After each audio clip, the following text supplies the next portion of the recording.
Di tahun 2019, Indonesia mengkonsumsi sebanyak 13 juta liter minyak goreng per tahunnya.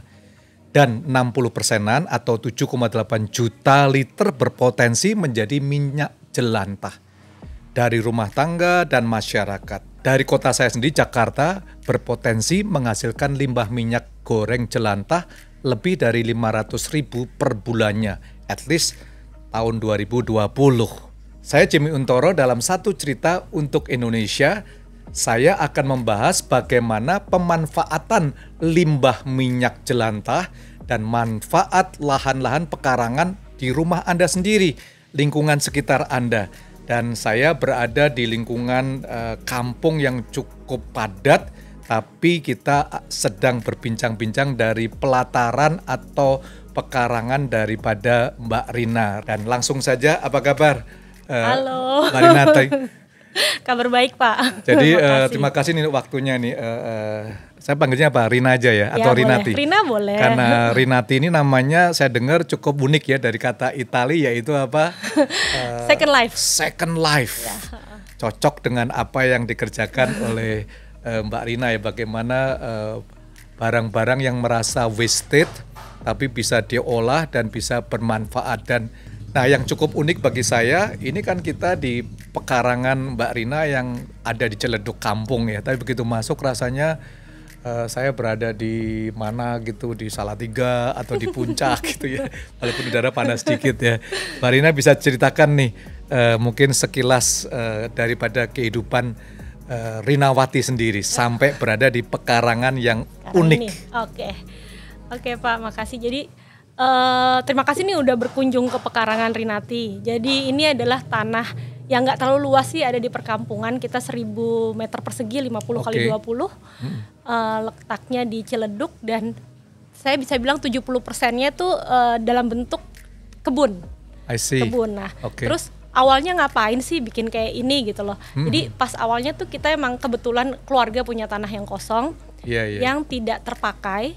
Nah, jadi kan kalau tanah kosong kan sering nggak bagus lah ya, banyak anak nongkrong segala macam. Kemudian akhirnya berpikir untuk bikin apa ya, bikin macam-macam kan pasti idenya banyak Pak. Ada yang bikin kos-kosan, kontrakan, pokoknya banyak ya kan, ya. Parkiran, pokoknya semuanya seperti kayak gitu. Tapi saya tuh pingin sesuatu yang lebih sustainability, lebih apa ya, bermanfaat buat orang lain dan juga bermanfaat buat bumi. Kebetulan pada saat itu juga saya habis sakit waktu itu Pak.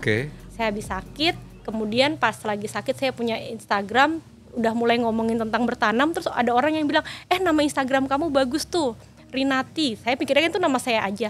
Enggak, itu bukan sekedar nama kamu, itu tuh second life. Terus mikir, kayaknya perlu nih saya punya second life, punya kehidupan baru yang somehow lebih bermanfaat. Jadi pada waktu diomongkan teman-teman Rinati itu ya, second life. Gimana perasaan Mbak Rina sendiri sampai akhirnya oke dah, gua mau mewujudkan my second life ini? Ya perasaannya kayak apa ya, mungkin ini emang jalan yang harus saya lakukan nih. Jadi kebetulan saya udah 17-an tahun kerja corporate, mungkin udah gak harus ganti nih jadi sesuatu yang lebih ke bumi kayak gitu. Nah, saya mulai dengan bikin kebunnya dulu. Bikin kebunnya, kemudian buat operasional kita bikin ada restorannya, dan sisi ketiganya kemudian workshopnya. Karena saya pingin orang datang ke sini nggak sekedar melihat ini sebagai restoran, tapi juga sebagai tempat untuk bisa mendapatkan satu edukasi ilmu tertentu lah dari tempat ini. Salah satunya adalah jelantah, sabun jelantah, Pak. Wah, dari corporate lalu melakukan social impact, dan teman-teman harus tahu bahwa ini ceritanya cukup unik ya, dari pekarangan daripada Mbak Rina itu ya, Rinati, dan Second Life yang akan memberikan dampak tidak sekedar masyarakat Ciledug tapi seluruh Indonesia ya. Mbak Rina sendiri emangnya backgroundnya pertanian? Boleh cerita backgroundnya nggak? Backgroundnya bener sih Pak, saya pertanian, tapi saya selalu malu kalau ngomong saya ngaku pertanian. Saya lulusan IPB. Tapi teknologi industri pertanian. I see. Jadi jangan tanya saya soal bertani, karena yang saya tahu adalah proses bikin setelah panen. Kayak gitu. Nah, jadi kalau yang saya pelajari di sini untuk berkebunnya itu belajar sendiri sama biasalah Pak, anak YouTube, anak Instagram, kayak gitu. Cuman kalau misalnya apakah itu berhubungan sama latar belakang pendidikan, enggak sih Pak. Kayak gitu. Cuman kebanyakan belajar sendiri. Iya Mbak Rina, to the point aja, gimana sih minyak goreng yang rasanya wasted lalu bisa diubah menjadi minyak jelantah, lalu diubah menjadi sesuatu yang memberikan nilai yang berbeda. Bisa ceritakan nggak awal mulanya itu? Kalau kita ngomong minyak jelantah ya Pak, minyak jelantah itu kan memang jumlahnya banyak sekali, dan di Indonesia itu memang suka banget kan goreng-gorengan. Dan minyak jelantah itu paling banyak datangnya dari rumah tangga. Jadi kita sangka kan datangnya dari restoran atau macam-macam, tapi enggak. Paling besar tuh rumah tangga. Dan kita tuh pingin ngasih tahu ke ibu-ibu bahwa jelantah ini ada dua sih. Kalau dibuang sembarangan dia berbahaya buat lingkungan. Kalau dia dikumpulkan dia bisa bernilai ekonomis. Nah jadi optionnya dua tuh, kamu mau jadi orang yang rusak lingkungan atau kamu pengen jadi orang yang ada nilai ekonomisnya. Selama ini ibu-ibu kan udah kotor aja nggak pernah mikir ya. Kalau dibuang ke sink Pak, itu sampai di bawah tuh langsung mampet karena kan minyak kena sabun segala macam dia padat kayak gitu. Nah kemudian itu yang kita pengen kasih tahu ke ibu-ibu awalnya adalah coba dikumpulin. Nah kalau dikumpulin itu optionnya juga dua, nanti bisa dimanfaatkan sendiri atau bisa dicarikan perusahaan yang bikin jadi biodiesel.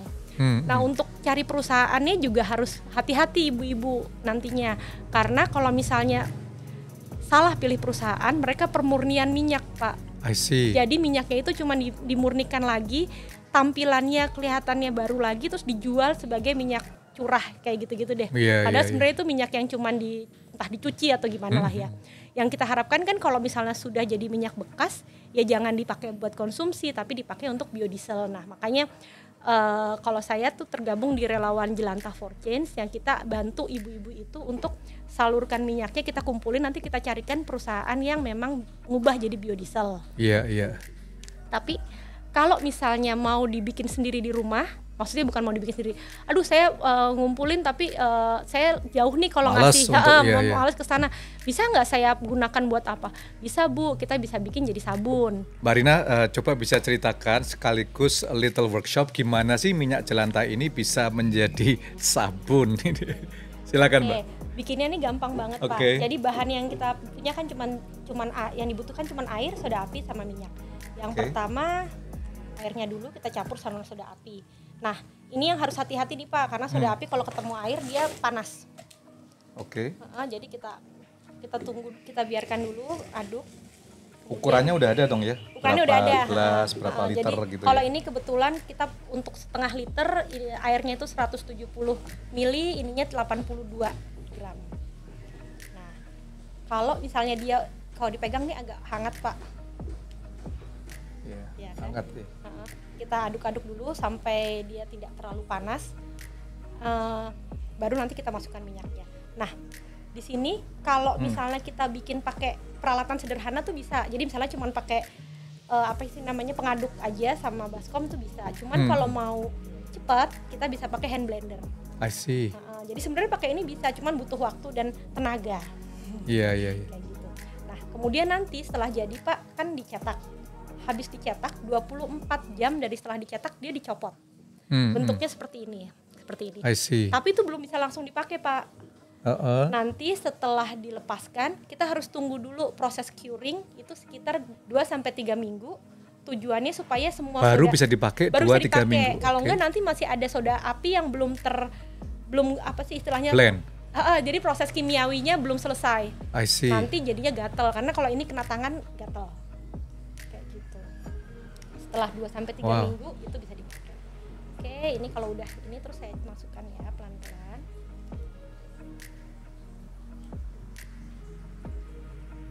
Jadi sebenarnya di rumah pun bisa proses sendiri ya, Mbak Rina ya. Sendiri, bisa bikin sendiri, kemudian udah kayak gitu bisa langsung. Nah ini kan kalau ini kayak begini, ini sebenarnya bisa nih saya aduk-aduk Pak, cuman saya malas. Supaya tidak terlalu capek. Nah ini udah new technology.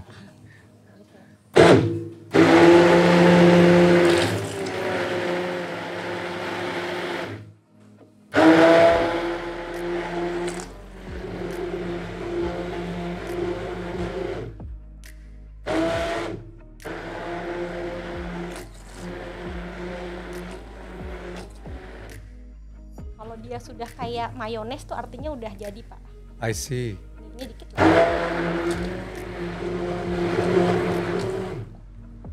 Ini kan sudah, dia udah. Kalau tadi nggak pakai hand blender itu mungkin sekitar 10-20 menit buat ngaduk-ngaduknya. Jadi ya. Gak ada bedanya dengan buat cookies nih ya, Bu Rina. Iya, kadang-kadang kerjaan-kerjaan kayak gini tuh mirip, makanya hati-hati ntar lupa disangkain bikin cookies tuh tau-tau. Waduh. Ya, seperti inilah contohnya Pak. Iya. Jadi setelah ditaruh, dicetak kurang lebih berapa? Kemudian dibiarkan 24 jam. 1 hari dibiarkan, 1 hari. Cetak, lalu diambil Nanti cetakannya. diambil dari cetakannya. Iya. Kemudian dibiarkan selama sekitar 2 mingguan. 2 mingguan lah ya. Iya. Sampai dia nanti kalau ini kan udah jadi ya Pak, bunyinya tuh kering. I see. Kalau misalnya dia waktu dia baru kayak besok dikeluarkan, dia bunyinya masih lembab, masih nggak tik-tik kayak nempel begitu ya. Masih nempel itu. Iya. Udah kalau kayak gini udah aman untuk digunakan. Tapi ini bukan untuk sabun kulit bukan kan ya? Bukan. Jangan salah pakai loh ya. Gitu. Karena ya bahan dasarnya kan jelantah, jadi kita nggak tahu jelantahnya jelantah apa. Ntar kalau jelantah habis masak ikan asin gitu, nggak lucu. Jadi ini untuk cuci lap. Iya, cuci lap, cuci apa sih namanya? Cuci tangan sih sebenarnya juga nggak apa-apa. Cuci lap pel tuh atau yang buat bersihin dapur. Karena kan kalau di dapur banyak bekas minyak tuh Pak. Iya. Kalau dia ketemu sama ini kan minyak ketemu minyak, dia langsung adesif gitu, nempel jadinya Pak. I see. Wah ini luar biasa, dari rumah yang kelihatannya wasted, minyak jelantah, Anda bisa rubah menjadi sabun, bisa dipakai lagi. Mbak Rina, kalau kita pikirkan ya, setiap rumah rata-rata lah ya, satu keluarga, pengalaman dari Mbak Rina kurang lebih bisa mencetak berapa sabun? 1 bulan lah kurang lebih. Bisa banyak Pak, karena banyak ya. Karena prosesnya 1 kali bikin tadi itu ya saya bikin dengan setengah liter. Setengah liter itu bisa jadi sekitar 10 yang segede yang Bapak pegang. Padahal 1 kali goreng ayam kalau misalnya kita goreng ayam 2-3 kali gitu kan harusnya udah dibuang ya minyaknya sebagai jelantah. Itu mungkin sudah ada 1/4 liter. Jadi 2 kali kita goreng ayam 4 kali aja udah dapat setengah liter. Padahal sebulan berapa kali goreng ayam? Wow. Banyak jadi sebenarnya. Jadi pernah sempat ngitung nggak ya Mbak Rina? Jadi kurang lebih satu rumah gitu ya, sabun, let's say sabunnya dijual 1 bulan dapat berapa kurang lebih? Wah, belum pernah, tapi kayaknya harusnya sih lumayan Pak. Lumayan dan nilainya. Cuman mungkin kalau di pekarangan kita juga jual ini kan, tapi emang karena dia dari bahan limbah, kita jualnya juga dengan harga Rp2.000. Rp2.000 ya. Seperti ini ya. Jadi kalau Rp2.000 kalau sebulan 1.000 aja kurang lebih bisa 2 juta ya. Bayangkan ibu-ibu ya, 2 juta 1 bulan, ini lumayan juga lah ya. Dan apalagi kalau yang ada yang nggak mau dikumpulkan, nambah banyak bahan bakunya. Saya dengar kan Mbak Rina ini nggak cuman di rumah sendiri, tapi mengajak warga sini buat workshop mengubah minyak jelantah jadi sabun ya. Kurang lebih kegiatannya gimana tuh Mbak Rina? Jadi ya itu sebagai relawan Jelantah for Change, salah satu tujuannya kita tuh emang pengen ibu-ibu tuh punya mindset yang sama soal jelantah. Jelantah itu jangan sampai jelantah dibuang, dan jelantah itu punya nilai ekonomis. Jadi kita tuh nggak cuman sekedar bikin sendiri, tapi ngajak ngajak komunitas, ngajak ibu-ibu, dan kadang-kadang juga kalau lagi ada yang kayak ada orang yang tahu tuh, kayak kemarin saya ikutan KKN-nya Universitas Muhammadiyah, mereka bikin kelas untuk minyak jelantah ini. Nah, saya ngajar di sana kayak gitu. Gitu. Tapi saya dengar pemerintah last year kadang-kadang kan minyak jelantah ada yang diekspor juga ya Mbak Rina ya. Saya lihat search sedikit, banyak sekali tuh diekspor ke Belanda, ke Eropa. Itu biasanya gimana? Supaya ibu-ibu yang melihat ini bisa siapa tahu mau berkarya ya. Kan dari ini ada dikirim ke Waste for Change ya. Waste for Change baru mengirimkan ke para eksportir gitu ya. Benar. Jadi karena jumlah minyak jelantah ini banyak banget, nggak mungkin juga dibikin sabun semua. Jadi kita kerjasama dengan Jelantah for Change kerjasama dengan Waste for Change, karena Waste for Change yang punya jalur untuk ekspor kayak gitu. Jadi ekspornya itu ke perusahaan-perusahaan pengolah biodiesel. Sayangnya di Indonesia tuh kayaknya nggak banyak atau bahkan mungkin belum ada perusahaan besar yang mengelola, jadi ya memang masih harus diekspor Pak. Wow, gitu. Teman-teman ini sangat kreatif ya, dari Jelantah for Change kirim Wasted for Change dikirim ke luar negeri. Harusnya yang dikirim ke luar negeri yang wasted ya, jangan yang beredar dikirim lalu kita beli mahal ya, kopi dari sini lalu kita beli Starbucks agak mahal. Ini Mbak Rina ini one of the best patriot untuk ibu-ibu semuanya dari pekarangan nih teman-teman, bukan pabrik yang besar dan sebagainya ya. Mbak Rina, tapi gimana pendapat Mbak Rina sendiri, karena saya baca seolah-olah pemerintah melarang nih mengekspor minyak jelantah. Iya, kenapa itu? Saya juga baca, dan itu juga jadi obrolan kita di komunitas Jelantah for Change gitu. Karena buat kita kalau nggak bisa diekspor, lalu maka itu ya, apa nih yang bisa dilakukan, karena jumlahnya banyak sekali, sehingga kalau kecuali pemerintah bikin perusahaan pengolahan di Indonesia, itu malah justru bahaya untuk lingkungan. Kalau saya sih gitu melihatnya. Lewat program ini saya harapkan pemerintah juga bisa ambil bagian mendengarkan jeritan daripada teman-teman yang sebenarnya sangat kreatif sih. Tidak ada alasan, saya pribadi tidak melihat alasannya kenapa tidak boleh diekspor. Kalau enggak ya kita memproduksi limbah yang sangat memperburuk lingkungan ya. Mbak Rina ini awesome ya workshopnya ya. Jadi lingkungan ini sudah banyak diajari dong ya di pekarangan dari paling nggak RT sekitar. RT sekitar. Bayangkan ini small things but make a big impact. Anda semua kalau mau belajar tinggal hubungin Bu Rina nanti ya. Lalu diajarkan seluruh Indonesia minyak goreng jelantah diubah jadi sabun. Siapa tahu nanti jadi yang lain-lain sebagainya ya. Mbak Rina, kita ngelihat bahwa ini nggak cuman minyak jelantah ya. Dari pekarangan Mbak Rinati ini, apa saja yang terjadi di kebun yang indah ini di tengah-tengah kampung ya sebenarnya?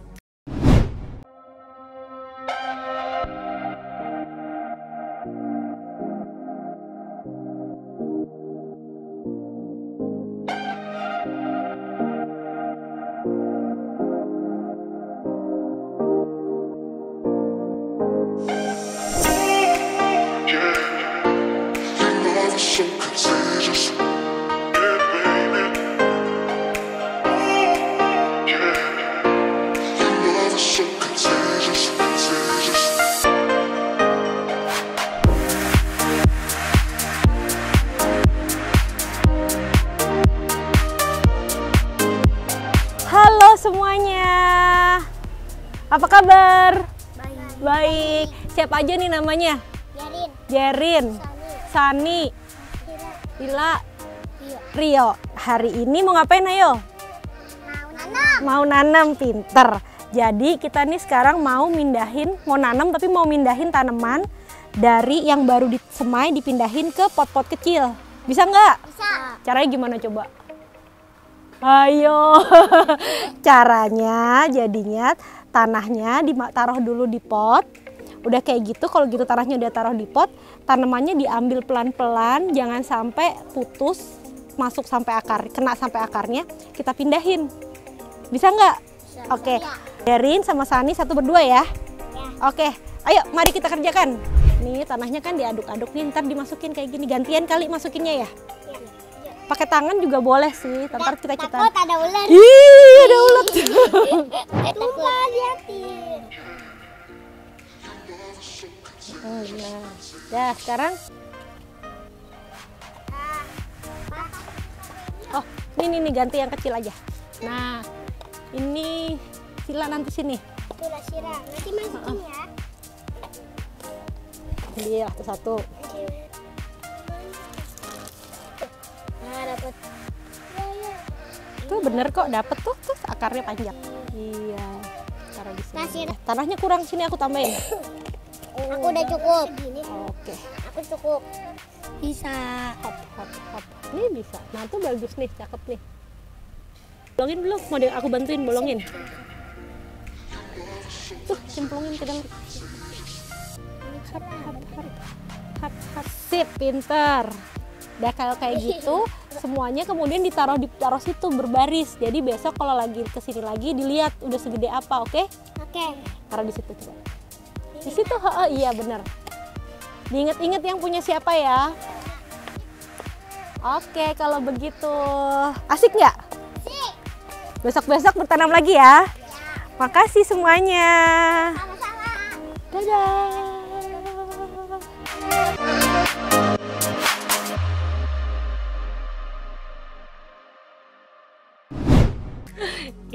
Iya Pak. Jadi di sini tuh saya punya 3 pilar sih buat pekarangan saya ini. Jadi Oke, 3 pilar yang pertama kebun, yang kedua workshop, yang ketiga resto.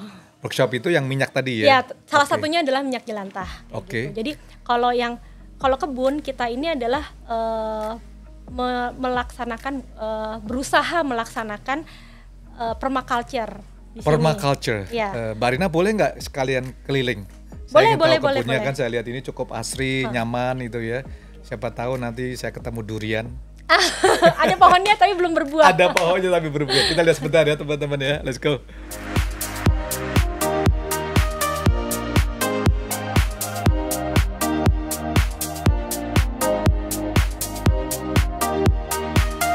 Terima kasih sudah nonton video ini. Jangan lupa untuk like, comment, share, dan juga nyalakan lonceng notifikasi supaya Anda bisa mengikuti cerita-cerita yang akan datang. Sampai jumpa di video selanjutnya. Satu cerita untuk Indonesia.